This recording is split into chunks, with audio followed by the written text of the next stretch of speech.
The divorce papers were already signed. They sat on my desk, heavy as a loaded gun. I had just finished reading the last message between my wife and her lover. He suspects nothing.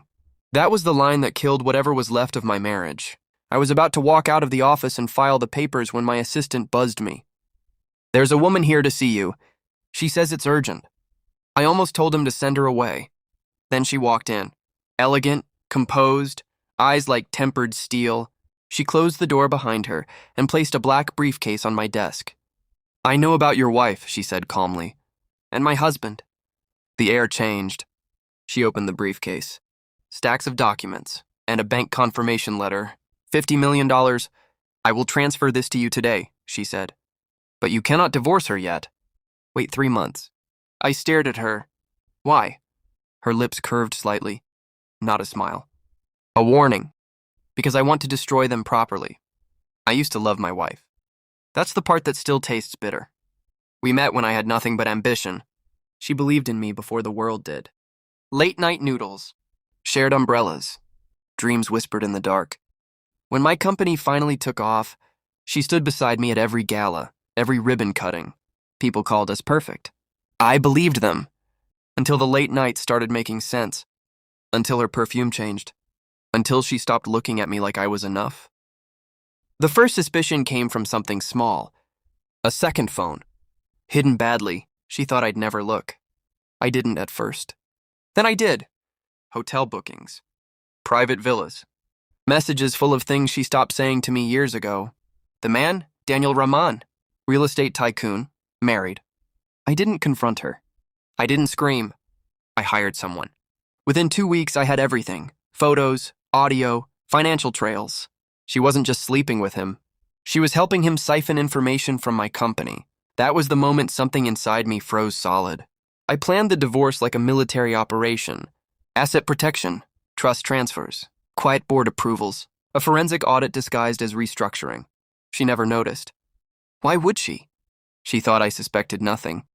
Then his wife walked in with $50 million. Her name was Sophia. She didn't cry, didn't rage. She had already done her homework. "My husband has been moving funds into shell companies," she said, sliding documents toward me. "He thinks I'm blind." She leaned forward slightly. "In 3 months, he plans to finalize a major acquisition using your insider data. After that, he will discard your wife, and I will lose half of everything in the divorce." Her eyes locked with mine. "I'd rather lose $50 million than let him win." The money wasn't the temptation. The timing was. If I divorced now, Daniel would be cautious. He'd protect himself. My wife would cling to him. They'd adjust. If I waited, they'd feel safe. I closed the briefcase. 3 months, I said. The planning became surgical. Sophia and I never met publicly. We communicated through lawyers, clean, professional. I fed Daniel controlled information through my wife. Just enough to make him confident. Not enough to be real. Meanwhile, I replaced key contracts, secured patents, alerted regulators, anonymously about irregularities in Daniel's offshore accounts, evidence. Sophia had already prepared. I watched my wife glow with secret excitement. She thought she was building a future. She was digging her own grave. 2 months in, Daniel leveraged nearly everything for the acquisition. 3 weeks before the signing, regulators froze several of his shell companies. He panicked. My wife panicked with him. I remained calm. 1 week before the deal, my board publicly announced a surprise merger with Daniel's biggest competitor. The insider data he paid for became useless overnight. His stock plummeted. Investigations began formally. And then, on the morning of the acquisition signing, I made my move. I invited them both to a celebration dinner. Private room, floor-to-ceiling windows, city lights beneath us. My wife arrived first, radiant, nervous. Daniel came 10 minutes later. Confident, but I saw the cracks. We toasted. "To loyalty," I said. Daniel smirked. Halfway through dinner, I slid a folder across the table. "To clarity," I corrected. My wife opened it first. Photos, bank transfers, audio transcripts. Her hands started shaking. Daniel's face drained of color as he flipped through the financial audit attached behind it. "You've been under investigation for 6 weeks," I said quietly.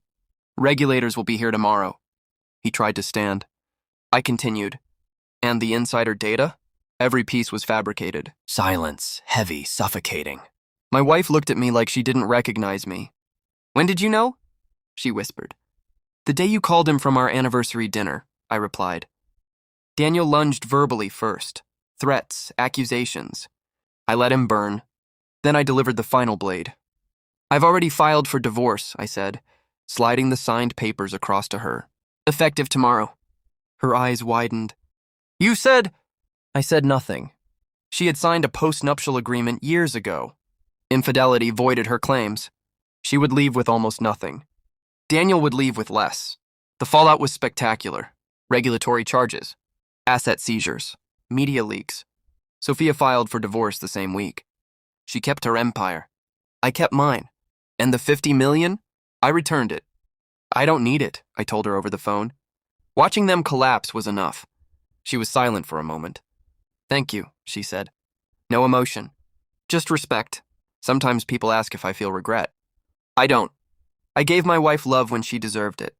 And I gave her ruin when she earned it. Betrayal doesn't break you. It reveals you. She revealed greed. Daniel revealed arrogance. I revealed patience. 3 months. That's all it took to turn their secret into their downfall. I wanted a divorce.